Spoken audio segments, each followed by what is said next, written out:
International की classical theories में हम Adam Smith, Ricardo, Mill, Haberler, इन इकोनॉमिक्स की थ्योरीज की स्टडी करते हैं। लेकिन इनमें बेसिक थ्योरी है एडम स्मिथ की थ्योरी। तो सबसे पहले हम देखते हैं कि इंटरनेशनल ट्रेड है क्या है। एक्चुअल में जो इंटरनेशनल ट्रेड है वो कॉस्ट ऑफ प्रोडक्शन में डिफरेंस पर बेस्ड है। यानी किसी एक कंट्री में एक कमोडिटी सस्ती प्रोड्यूस हो रही है, दूसरे कंट्री में दूसरी सस्ती प्रोड्यूस हो रही है। तो इस एडवांटेज को लेने के लिए हम इंटरनेशनल ट्रेड करते हैं कि जहाँ जो गुड्स हमें सस्ती मिल रही है वहाँ से इंपोर्ट कर लें, और जिसकी कॉस्ट हमारे यहाँ ज़्यादा आ रही है उसको हम अवॉइड करके, उसका प्रोडक्शन ना करके हम अपने यहाँ उन कमोडिटीज़ को प्रोड्यूस करें जो हमारे यहाँ सस्ती प्रोड्यूस हो रही है। यानी according to international trade theory, difference in the cost of production of different goods across different nations constitutes the fundamental basis of international trade. अब हमें सबसे पहले हमारी मेन जो थ्योरी है, जो इंटरनेशनल ट्रेड का बेसिस है और जो अदर थ्योरीज हैं उनके लिए बेस प्रोवाइड कर रही है, वो है एडम स्मिथ की थ्योरी।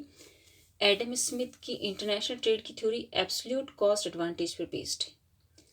यानी एडम स्मिथ के अकॉर्डिंग इंटरनेशनल ट्रेड तब पॉसिबल है जब एक कंट्री में क्लियर कट एक commodity cheaper cost per produce हो रही हो और दूसरे कंट्री में दूसरे कमोडिटी चीपर कॉस्ट पर यानी सस्ती प्रोड्यूस हो रही हो। तो एक कंट्री में एक कमोडिटी सस्ती प्रोड्यूस हो रही है, दूसरी महंगी प्रोड्यूस हो रही है, और दूसरे में अदर कमोडिटी सस्ती और जो फर्स्ट है वो महंगी प्रोड्यूस हो रही है। तो इंटरनेशनल ट्रेड में जिसे हम लोअर कॉस्ट पर प्रोड्यूस कर रहे हैं उसका एक्सपोर्ट करेंगे, उसमें स्पेशलाइजेशन करेंगे, और जो हमारे यहाँ हायर कॉस्ट पर प्रोड्यूस हो रही है यानी जिसकी कॉस्ट ऑफ प्रोडक्शन ज़्यादा आ रही है उसको हम इंपोर्ट करेंगे। यही इंटरनेशनल ट्रेड एडम स्मिथ के अकॉर्डिंग इंटरनेशनल ट्रेड का बेसिस है। यानी one country specialise in the production of a particular commodity and export it to the other countries and imports another commodity from another country in which the latter specializes. This theory is propounded by Adam Smith. Adam Smith की theory कुछ assumption पर based है। वैसे Adam Smith, Ricardo, Mill, हेबर्लर जितनी भी theories हैं basic assumptions उनमें same ही है और ऑलमोस्ट यही अजम्पशंस है जिन पर थ्योरीज बेस्ड है।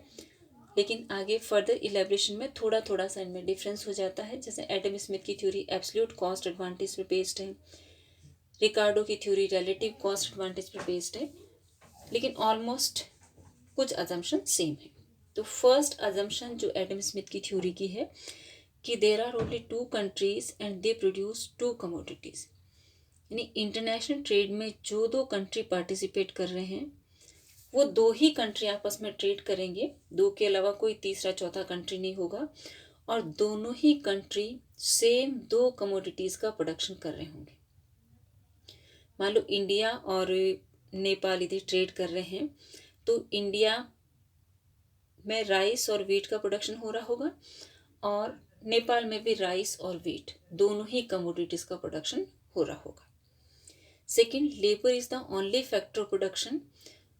ये प्रोडक्शन के लिए बाकी किसी फैक्टर को एडम स्मिथ ने कंसीडर नहीं किया है। इसका रीज़न ये हो सकता है कि उस समय बाकी फैक्टर्स, टेक्नोलॉजिकल इम्प्रूवमेंट बहुत ज़्यादा नहीं था, कैपिटल पे बहुत ज़्यादा इन्वेस्टमेंट नहीं करना पड़ता था, तो केवल लेबर ही था जिसको हमें पे करना पड़ता था। तो उन्होंने ये माना है कि प्रोडक्शन का एक ही फैक्टर है और वो है लेबर, यानी जो कॉस्ट ऑफ प्रोडक्शन होगी वो लेबर कॉस्ट के फॉर्म में होगी। फिर all units of labour are homogeneous, यानी जितने लेबर यूनिट्स काम कर रही हैं, जितने लेबर काम कर रहे हैं वो इक्वली एफिशिएंट है, इक्वल आवर्स वो काम कर सकते हैं, उनकी प्रोडक्टिविटी बिल्कुल सेम है। नेक्स्ट अजम्पशन एडम स्मिथ ने ली है, production is subject to law of constant returns. यानी जो प्रोडक्शन में इंक्रीमेंट है वो फैक्टर इंक्रीमेंट पे डिपेंड करता है, लेकिन यदि हमने फैक्टर्स को डबल किया है तो आउटपुट भी डबल हो जाएगा। फैक्टर को यदि हम 3 टाइम्स इंक्रीज कर रहे हैं तो आउटपुट भी 3 टाइम्स इंक्रीज हो जाएगा। यानी इसको कहते हैं कांस्टेंट रिटर्न्स टू स्केल। जिस रेशियो में, जिस प्रपोर्शन में हम फैक्टर्स को इंक्रीज करते हैं उसी प्रपोर्शन में आउटपुट भी इंक्रीज हो जाता है। नेक्स्ट अजम्पशन है, factors of production are perfectly mobile within the country but are perfectly immobile between two countries. यानी प्रोडक्शन के फैक्टर, जिसको हमने लेबर लिया है कि labour is the only factor of production, तो जो लेबर यूनिट्स हैं वो एक कंट्री में कहीं पर भी आ जा सकते हैं, कहीं पर भी काम कर सकते हैं, वो इजीली मूव कर सकते हैं विदाउट एनी रेस्ट्रिक्शन। उन पर किसी तरह का कोई प्रतिबंध नहीं है कि वो इस स्टेट में काम नहीं कर सकते, इस रीजन में काम नहीं कर सकते। यानी वो फ्री है कंट्री में कहीं पर भी मूव करने के लिए, काम करने के लिए। लेकिन दो कंट्रीज के बीच में परफेक्टली इमोबाइल है। एक कंट्री का लेबर दूसरी कंट्री में जाकर के काम नहीं कर सकता। There is no cost of transportation. Adam Smith ये भी मान के चलते हैं कि एक जगह से दूसरी जगह पर सामान को लाने ले जाने में किसी तरह की ट्रांसपोर्टेशन कॉस्ट हमें बियर नहीं करनी पड़ती, यानी ट्रांसपोर्टेशन कॉस्ट जीरो है। फिर international trade is free from all government comforts. Trade जो है वो कंप्लीटली फ्री है, किसी तरह का कोई ट्रेड रेस्ट्रिक्शन नहीं है। गवर्नमेंट किसी तरह से ट्रेड को रेस्ट्रिक्ट नहीं कर रही है, कोई टैरिफ नहीं है, कोई कोटा नहीं है, बिल्कुल फ्रीली कमोडिटीज मूव कर सकती हैं एक कंट्री से दूसरी कंट्री में। फिर नेक्स्ट अजम्पशन कि फुल एम्प्लॉयमेंट है। जो दो कंट्रीज हम इंटरनेशनल ट्रेड में ले रहे हैं, यानी दो जो पार्टिसिपेटिंग कंट्रीज हैं, दोनों में ही फुल एम्प्लॉयमेंट है। यानी जो फैक्टर्स है प्रोडक्शन के, और प्रोडक्शन का फैक्टर तो सिर्फ लेबर ही लिया है एडम स्मिथ ने, तो लेबर दोनों ही कंट्रीज में फुल्ली एम्प्लॉयड है। ये उनको जो लेबर यूनिट्स काम करना चाह रही हैं उन सबको काम मिला हुआ है, वो अनएम्प्लॉयड नहीं है। Next, perfect competition in both goods and factor market.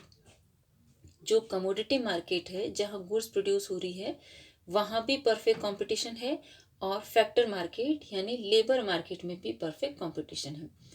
Goods market में परफेक्ट कंपटीशन का मतलब ये हुआ कि उस कमोडिटी को प्रोड्यूस करने वाली जितने भी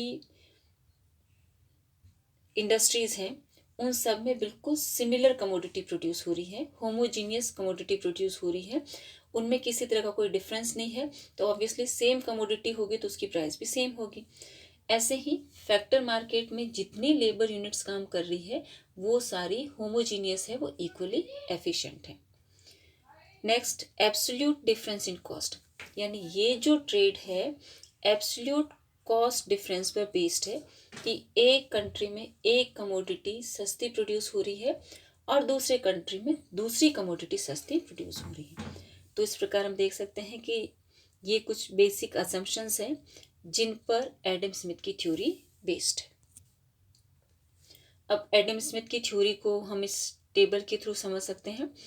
जो टेबल हमने बनाई है उसमें लेबर कॉस्ट को लिया है, यानी 1 यूनिट राइस के प्रोडक्शन में इंडिया में कितनी कॉस्ट आ रही है, नेपाल में कितनी कॉस्ट आ रही है। वैसे ही 1 यूनिट वीट के प्रोडक्शन में इंडिया में कॉस्ट कितनी है और नेपाल में कॉस्ट कितनी आ रही है।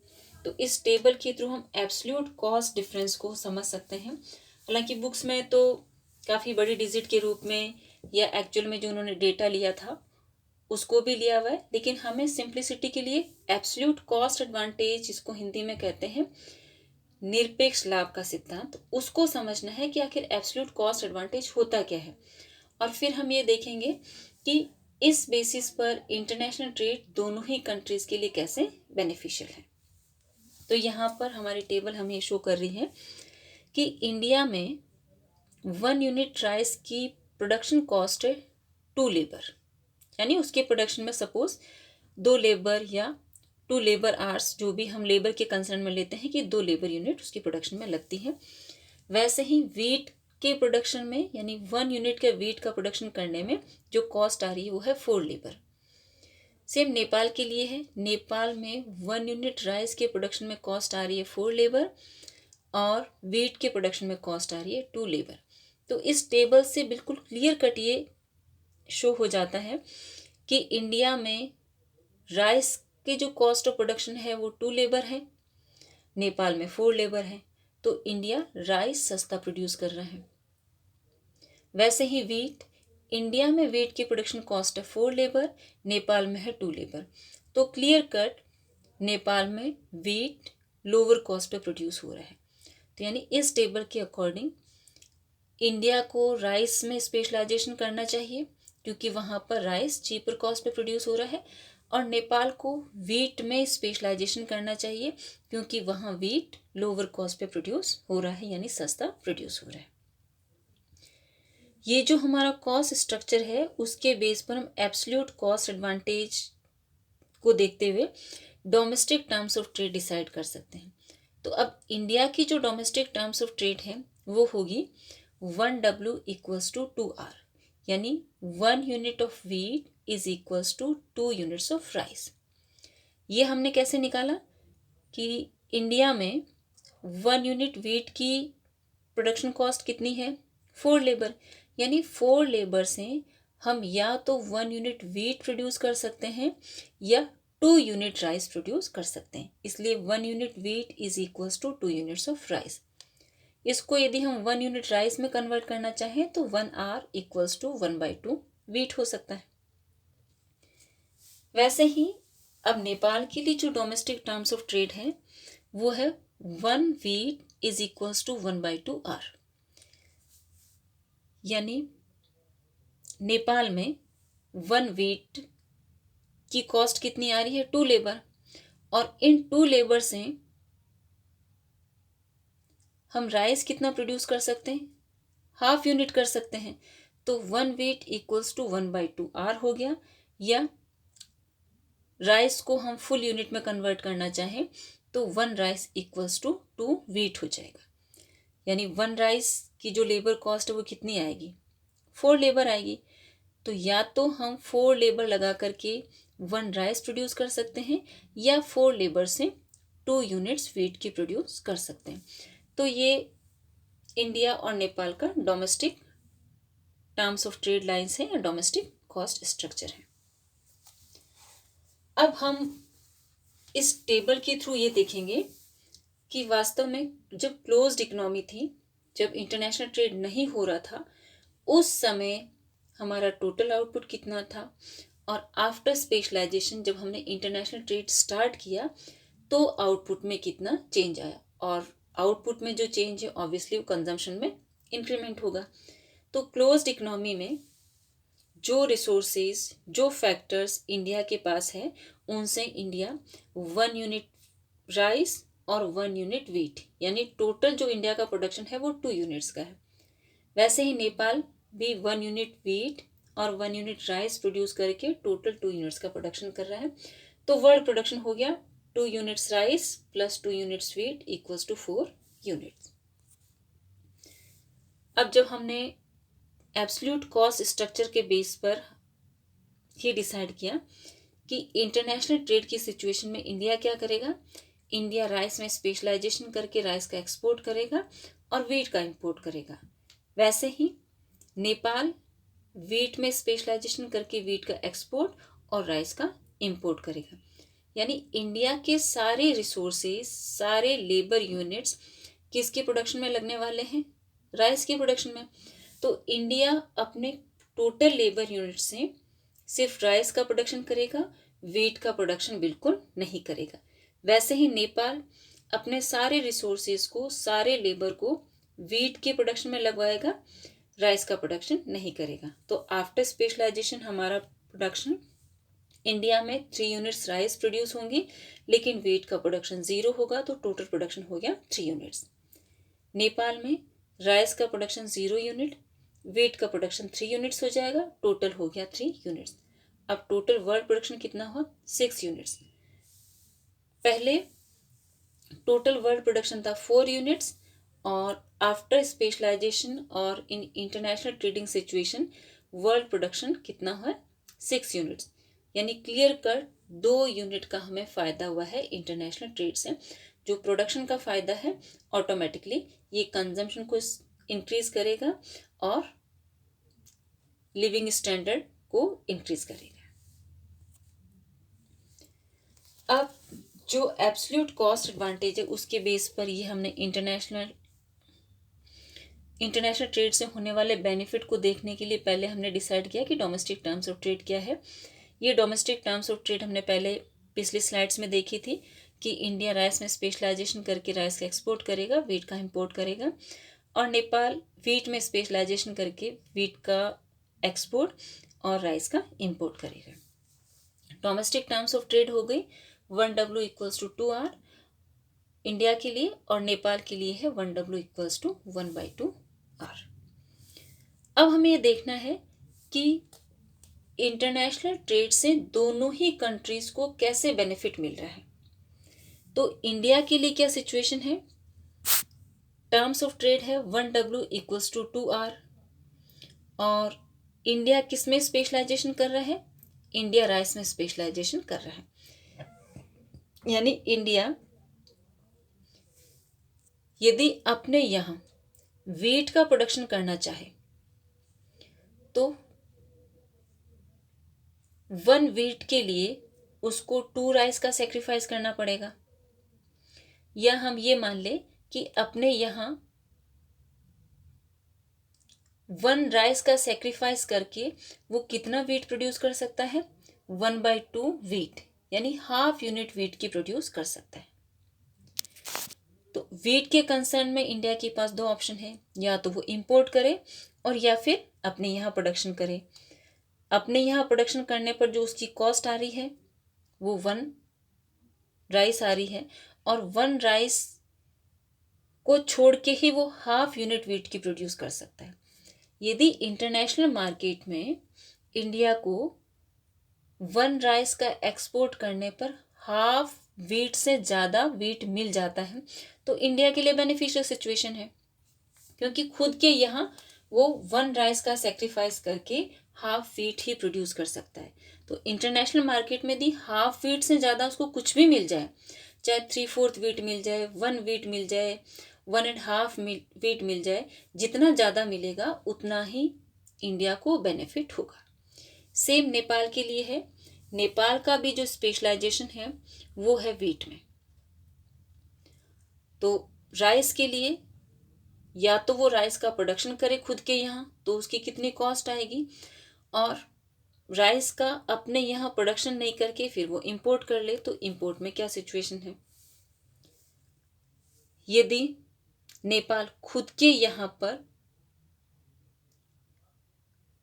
राइस का प्रोडक्शन करना चाहे तो 1 यूनिट राइस के लिए उसको 2 यूनिट वीट सेक्रीफाइस करनी पड़ेगी। यानी 1 यूनिट राइस के लिए 2 यूनिट्स वीट उसको सेक्रीफाइस करना पड़ेगा। अब यदि नेपाल ये डिसाइड करे कि मुझे राइस का प्रोडक्शन अपने यहाँ नहीं करना है, राइस का इंपोर्ट करना है, तो इंपोर्ट के लिए 1 राइस का इंपोर्ट करने पर उसको यदि 2 वीट से कम देना पड़े दूसरे कंट्री को, यानी उसकी कॉस्ट यदि 2 वीट से कम आ जाए, 2 वीट से कम 1.5 वीट हो सकती है, 1 वीट हो सकती है, 3/4 वीट हो सकती है, जितना कम से कम उसको देना पड़ेगा उतना ही उसको एडवांटेज होगा, यानी उसको फायदा होगा। तो कुल मिलाकर के इस डोमेस्टिक टर्म्स ऑफ ट्रेड के बेस पर हम देख सकते हैं कि यदि इंडिया को 1 यूनिट राइस के बदले हाफ यूनिट वीट से कुछ भी ज़्यादा मिल जाए और नेपाल को 2 यूनिट वीट से कुछ भी कम देना पड़े, तो दोनों ही कंट्रीज के लिए बेनिफिशियल सिचुएशन है। यानी जो इंटरनेशनल टर्म्स ऑफ ट्रेड है वो 1 unit wheat equals to 1/2R and 2R के बीच में डिसाइड होगी, या हम यदि वीट के कंसर्न में देखें तो 1R equals to half wheat and 2 wheat के बीच में डिसाइड होगी। यानी 1 यूनिट राइस की जो कॉस्ट आ रही है वो हाफ वीट और 2 वीट के बीच में डिसाइड होने वाली है। इससे दोनों ही कंट्रीज को एडवांटेज होगा। इंडिया को हाफ वीट से ज़्यादा जो भी मिल जाएगा उसके लिए एडवांटेज है, और नेपाल को 2 वीट से कम जो कुछ भी देना पड़ेगा वो उसके लिए एडवांटेज है।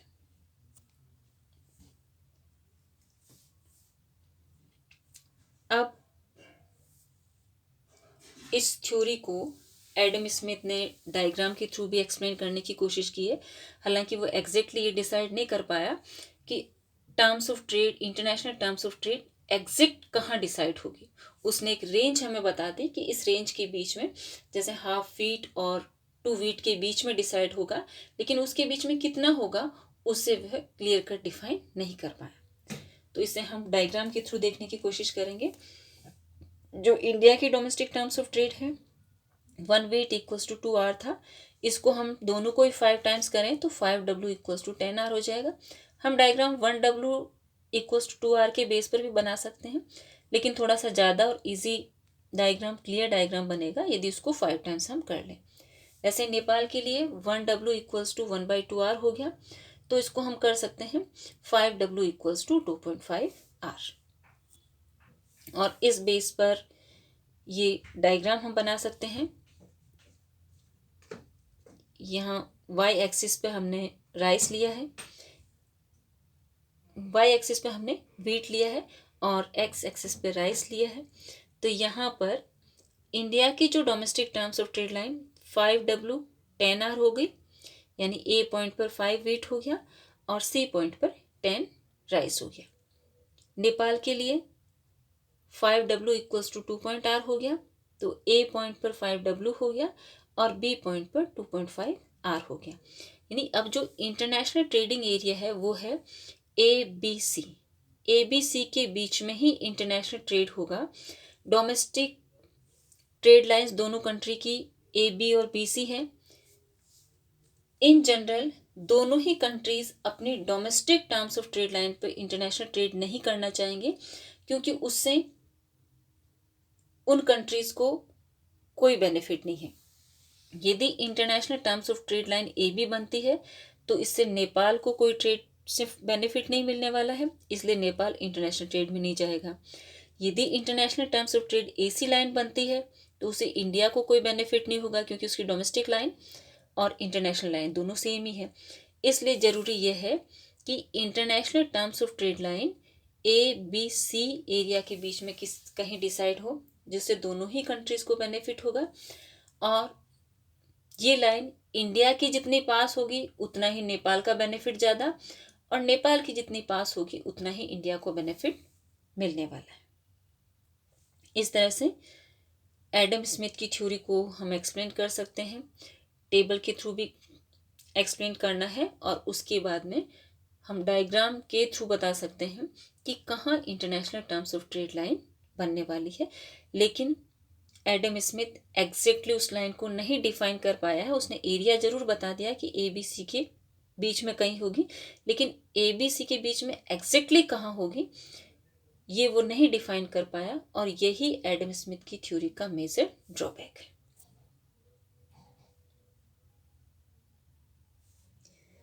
तो यहाँ इसने कि AB Nepals domestic terms of trade line, AC India's domestic terms of trade line, trading area between AB and AC lines, but exact international terms of trade line was not decided by Adam Smith. फिर Adam Smith की theory को obviously जब कोई नई theory innovate होती है या उसके बाद आती है तो पहले वाली थ्योरी को क्रिटिसाइज किया जाता है। कुछ उसके ड्रॉबैक्स रहे थे जिसके बेस पे उसको क्रिटिसाइज करते हैं, या प्रेजेंट टाइम में हमें कुछ उसमें जो जो कमी लगी उनको हम एक तरह से क्रिटिसाइज करते हैं। तो ये थ्योरी बहुत अनरियलिस्टिक अजम्पशन पर बेस्ड है कि labour is the only factor of production. Practically बहुत सारे फैक्टर्स हैं, लैंड, लेबर, कैपिटल, एंटरप्रेन्योर, ये सारे प्रोडक्शन प्रोसेस में हेल्पफुल होते हैं, इसलिए केवल लेबर ही प्रोडक्टिव फैक्टर नहीं है।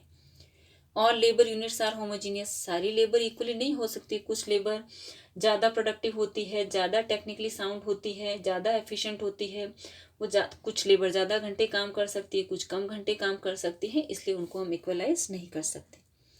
इग्नोरेंस ऑफ ट्रांसपोर्टेशन एक्सपेंडिचर, आज यदि हम एक जगह से दूसरी जगह कहीं पर भी सामान लेके जाते हैं, गुड्स एंड सर्विसेज लेकर जाते हैं, तो उसकी कॉस्ट हमें बियर करनी पड़ती है। लेकिन एडम स्मिथ ने तो टोटली ट्रांसपोर्टेशन कॉस्ट को जीरो मान लिया, जो प्रैक्टिकली पॉसिबल नहीं है। Unrealistic assumption of constant law of returns, in general हम इनिशियल स्टेज पर जब फैक्टर्स को इंक्रीज करते हैं तो जनरली हमें इंक्रीजिंग रिटर्न्स मिलते हैं, फिर कुछ टाइम तक कांस्टेंट रिटर्न्स मिल सकते हैं, और अल्टीमेटली जो रिटर्न्स है वो हमारे डिक्रीजिंग हो जाते हैं। जबकि एडम स्मिथ ने कंप्लीट प्रोडक्शन प्रोसेस में कांस्टेंट लॉ ऑफ रिटर्न्स को लिया है, जो कि प्रैक्टिकल नहीं है। ये फुल्ली स्पेशलाइजेशन की बात करते हैं कि जो भी कमोडिटी प्रोड्यूस करनी है केवल एक ही कमोडिटी का प्रोडक्शन होगा, दूसरी कमोडिटी का प्रोडक्शन ज़ीरो होगा। ये भी प्रैक्टिकली पॉसिबल नहीं है, क्योंकि कोई भी कंट्री सिर्फ एक कमोडिटी को प्रोड्यूस करने का या दूसरी कमोडिटी को बिल्कुल नहीं प्रोड्यूस करने की रिस्क नहीं ले सकती। और बहुत सारे इसके पीछे पॉलिटिकल रीजंस हो सकते हैं, हमारे डिफेंस से रिलेटेड रीजंस हो सकते हैं। इसलिए हम इस थ्योरी को फेवर नहीं कर सकते कि कंप्लीट स्पेशलाइजेशन होना चाहिए। भले ही दूसरी कमोडिटी की कॉस्ट थोड़ी सी ज़्यादा आए, लेकिन फिर भी उसका प्रोडक्शन करना पड़ेगा। ये थ्योरी टू कमोडिटीज़ और टू कंट्रीज़ पे बेस्ड है।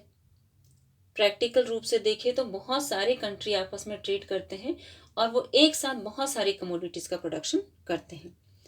ये मोबिलिटी ऑफ फैक्टर्स में ये मानते हैं कि लेबर जो है विद इन द कंट्री, यानी एक देश में तो परफेक्टली मोबाइल है लेकिन इंटरनेशनल लेवल पर परफेक्टली इमोबाइल है। ये भी सही नहीं है अजम्पशन, क्योंकि कई बार बहुत सारे हमारे कास्ट से रिलेटेड, रिलीजन से रिलेटेड, हमारी लैंग्वेज से रिलेटेड बहुत सारे बैरियर्स हो जाते हैं जो एक कंट्री में भी लेबर की मोबिलिटी को रेस्ट्रिक्ट कर देते हैं। और वर्तमान समय में यदि हम देखें तो इंटरनेशनल लेवल पर भी लेबर इजीली मूवेबल है। वो एक कंट्री की लेबर दूसरे कंट्री में आराम से काम कर सकते हैं। थ्योरी बहुत स्टैटिक फॉर्म में है, क्योंकि अजम्पशन सही है तो थ्योरी सही होगी, एज इट इज होगी, लेकिन अजम्पशन से प्रैक्टिकल नहीं है, इसलिए थ्योरी एज इट इज हमें रिजल्ट नहीं दे सकती।